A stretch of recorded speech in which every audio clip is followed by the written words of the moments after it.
Pelotas conversou com militares sobre o que aconteceu no Brasil em 2022, um dos anos mais desafiadores para a nossa democracia recente. As investigações da tentativa de golpe não nos deixam mentir. Então, eu te peço Tentativa de golpe que nunca houve. para você nos explicar o que o governo Biden fez para evitar um golpe militar no Brasil. A partir da reunião Lembra, evitar um golpe militar no Brasil é qualquer tipo de questionamento à conduta que levou a esquerda ao poder. com Jake Sullivan e Bolsonaro, no final de 2021, o governo americano começou a fazer um mapeamento para identificar as maiores vulnerabilidades da democracia brasileira e iniciou a desenhar um plano para uma campanha de pressão para garantir que as Forças Armadas brasileiras, que o Bolsonaro aceitaria o resultado das eleições e os vários generais brasileiros foram identificados como atores-chave em um possível cenário de golpe de Estado. E a partir disso, o governo americano articulou uma estratégia para aumentar a pressão diplomática sobre esses atores que poderiam ter, vamos dizer, um destaque em uma possível ruptura da democracia brasileira. O ex-presidente Jair Bolsonaro e outras 22 pessoas investigadas. É importante que a primeira parte aqui que o professor fala da pressão de membros da administração Biden sobre militares brasileiros. Militares e civis brasileiros, mas principalmente militares. Oi, eu vou ter que parar o vídeo só para te atualizar. A perseguição implacável continua. Desde dezembro de 2022 eu continuo sem passaporte, com as contas bancárias bloqueadas, redes sociais banidas no Brasil e muito mais. Agora estão vindo atrás de mim até porque eu contei para vocês os bastidores do que acontecia com os militares. E a novidade é que o Locals, onde muitos me apoiavam, fechou o acesso aos brasileiros por conta do STF. Então criei uma nova forma de você me apoiar diretamente. Você pode ser agora meu apoiador com uma pequena quantia por mês e ter acesso a vários conteúdos exclusivos, ou você pode agora também ser o meu patrono e passar a integrar comigo o meu grupo de elite, um grupo fechado de WhatsApp só para os patronos, além de fazer reuniões de Zoom mensais comigo para a gente discutir a situação do Brasil e do mundo. Se você quer que eu continue fazendo o meu trabalho, me apoia, use o link da descrição e eu garanto que eu vou continuar fazendo a minha parte. Muito obrigado. Vamos ver aqui. No inquérito sobre uma tentativa de golpe de Estado, se apresentaram à Polícia Federal.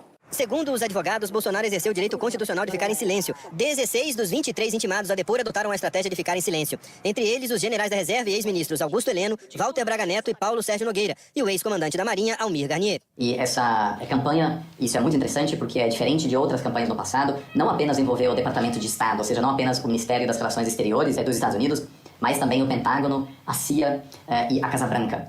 Quem coordenou esse processo foi o Ministério das Relações.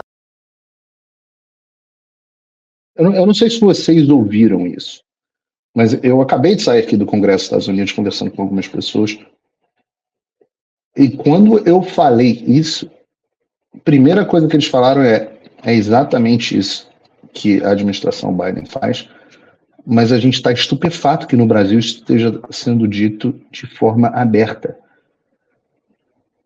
Relações Exteriores, mas o emissário principal do governo americano foi o secretário da Defesa, ou seja, o chefe do Pentágono dos Estados Unidos, que esteve no Brasil no ano eleitoral, em 2022. O chefe da CIA também visitou o Brasil. Isso é muito pouco comum, que todas essas lideranças façam uma visita a um país logo antes das eleições. Vocês ouviram o que ele está dizendo, e a jornalista está achando maravilhoso? Que o chefe do... Eu vou falar. O chefe do Pentágono, o secretário de Defesa dos Estados Unidos e o diretor da CIA foram ao Brasil para ameaçar militares caso o processo eleitoral brasileiro fosse questionado. Vocês estão entendendo a gravidade do que estão dizendo? Caso o Brasil, as instituições brasileiras questionem o processo eleitoral, sendo que as Forças Armadas tinham sido convidadas justamente para participar do processo eleitoral, participar sem questionar, pelo visto. Caso eles questionassem, o pau ia cantar. Isso é uma ameaça, isso é ameaça de mafioso. Vamos continuar. Interesse se dava pelo temor do risco de uma ruptura democrática, mas se dava por algum outro receio. Eu queria que você, se puder, Oliver, circunstanciasse um pouco mais o que fazia com que essa campanha fosse colocada na rua e o que fez com que esse movimento atípico acontecesse. Como você citou, o chefe da CIA e o chefe do Pentágono vindo ao Brasil para sentir o terreno. Então, em primeiro lugar, houve uma consciência em Washington de que essa campanha não seria sem riscos, porque há um histórico de interferência por parte dos Estados Unidos na América Latina. A Operação Condor começou em novembro de 1975. Eles falam de bobagem, a Operação Condor foi relevante. Em segundo lugar, também houve uma percepção de que um golpe de Estado no Brasil levaria ao isolamento total do Brasil no Ocidente, e aquilo representaria uma grande oportunidade para a China, que obviamente... Peraí, deixa eu voltar aqui um pouquinho. E depois de Ford, contribuiu... Isso é muito da chato. região também. Em segundo lugar, também houve uma percepção de que um golpe de Estado no Brasil levaria ao isolamento total do Brasil no Ocidente, e aquilo representaria uma grande oportunidade para a China, que obviamente não se importa com a... Olha a loucura. Aí entra no âmbito da loucura, né? Primeiro, a ameaça. A ameaça é, se houver um golpe militar, e nunca houve, eu pelo menos não tenho ciência de ninguém que tenha pensado em qualquer golpe militar, mas o que eles estão dizendo é, se houvesse qualquer questionamento do processo eleitoral, o Brasil seria isolado da economia mundial. E eu vou dizer para vocês, isso eu posso dizer aqui. Quando eu conversava com as fontes militares, este era o maior medo deles. O maior medo é, se a gente questionar o que está acontecendo, se a gente se opuser ao golpe que ocorreu no Brasil, porque de fato o Brasil sofreu um golpe que prendeu jornalista, um golpe que prendeu deputado, um golpe que controlou o processo eleitoral. Se a gente questionar isso, o Brasil vai ser eliminado da comunidade internacional. Essa era a ameaça. A consequência dessa ameaça, e isso é uma coisa absolutamente sem sentido, é de que se o Brasil for isolado da comunidade internacional, algo que os Estados Unidos tinham o poder de determinar se iria acontecer ou não, se isso acontecesse, o Brasil ficaria mais próximo da China. Ora, bota a mão na sua consciência, qualquer pessoa com 2 neurônios, o Brasil fica mais próximo da China no governo Bolsonaro ou no governo Lula? O que torna o Brasil mais próximo da China? O governo Bolsonaro ou o governo Lula? Respondam aqui no chat, que eu quero ouvir a opinião de vocês, especialistas. Professores da FGV do chat, manifestem-se. Legitimidade democrática do presidente do Brasil. E aí vários diplomatas mencionaram a Venezuela, um país também bastante isolado no Ocidente, que acabou se tornando um grande parceiro da Rússia e da China. É interessante porque...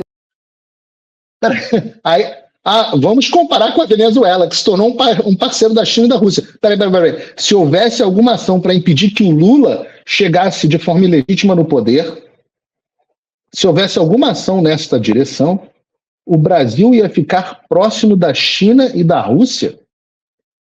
Peraí, o Lula chegou ao poder e o Brasil está próximo de quem? Dos Estados Unidos ou da China e da Rússia? Quem que é alinhado com a Venezuela? Quer dizer que se houvesse uma ação contra o Lula, o Brasil ia ficar igual a Venezuela? Não é o contrário, não? Ache o erro. O Bolsonaro, durante a campanha, se destacou com uma retórica pró-Estados Unidos, mas acabou sendo um líder bastante isolado e mal visto no Ocidente. Então houve essa percepção. Isolado e mal visto no Ocidente por quem?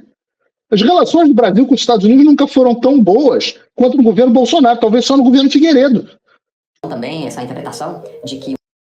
Claro, não tinha boa relação com a Venezuela, não tinha boa relação com o Irã, até com a Rússia tinha, mas com a Venezuela, com o Irã, com o Hamas, aí realmente a relação do Brasil era muito ruim. Realmente, você não ia ver o Bolsonaro tirando aquelas fotos de revista Tititi com o Macron. Realmente, aquilo você não ia ver. Mas dizer que o Brasil era mal visto? Onde que o Brasil era mal visto?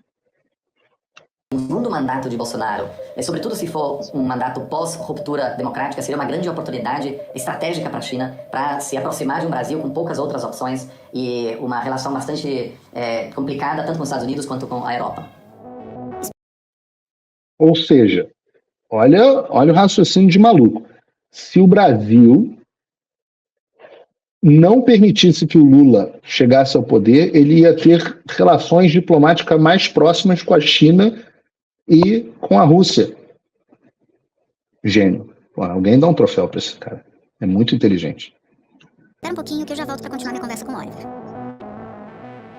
Agora, depois de ficar claro, né, de ficarem claras as intenções de Bolsonaro, ao ele deixar bastante evidente que não considerava Biden um presidente legítimo, você, quando nos explicava essa linha do tempo, você falava do ano de 2022 e de encontros que compunham a tal campanha, né, de reconhecimento do terreno, para saber quem era contra, quem era a favor, quem eram as pontes, os vasos comunicantes, para que se informasse que os Estados Unidos não reconheceriam um presidente que estivesse em cargo de maneira ilegítima. Quais os Estados Unidos não reconheceriam um presidente. Podem ser citadas como importantes naquele momento. Bom, teve um caso interessante quando o Mourão, então como vice... Entendam o seguinte, se houvesse um questionamento do processo eleitoral, se fosse cumprida a Constituição do Brasil, e fossem chamadas novas eleições, que o presidente da Câmara assumisse, seja lá qual fosse o caminho que estava se desenhando, com a ação do Congresso, etc., os Estados Unidos não reconheceriam o próximo presidente. Ao menos era essa a ameaça. Eu, Paulo, acho que essa ameaça não teria sido cumprida. Mas eu tenho normalmente uma bola a mais que a média dos militares do alto comando do Brasil. Em média, uma bola a mais. Que alguns não têm nenhuma, então, eu tenho duas. Então, em média, eu tenho uma bola no saco a mais. O presidente da República participou de um encontro no Council on Foreign Relations, um think tank importante nos Estados Unidos, e depois do evento teve uma conversa informal entre ele e o ex-embaixador americano... Entre o Mourão. O Mourão veio no CFR. Council on Foreign Relations é tipo a meca dos globalistas internacionalistas das relações internacionais mundiais. Tá? A meca, assim, é a galera que manda no globalismo mundial, tá no CFR, nesse Council on Foreign Relations.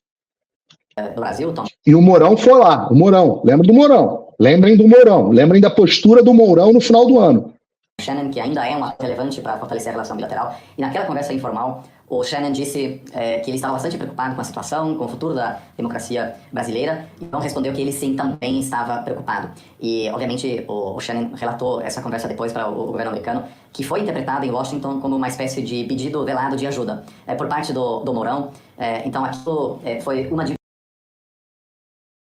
Um pedido velado de ajuda do general Mourão? Muitas conversas levaram os Estados Unidos a acreditar que havia, de fato, um risco bastante concreto.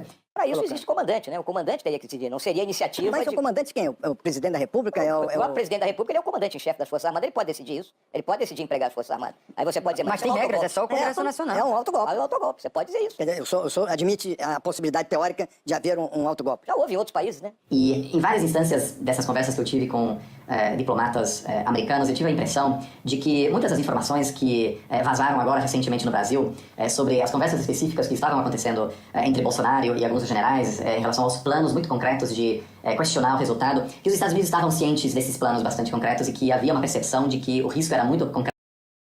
Repara que ele comete um ato falho aqui, ele fala questionar os resultados. Ele não fala de golpe, ele fala de questionar os resultados.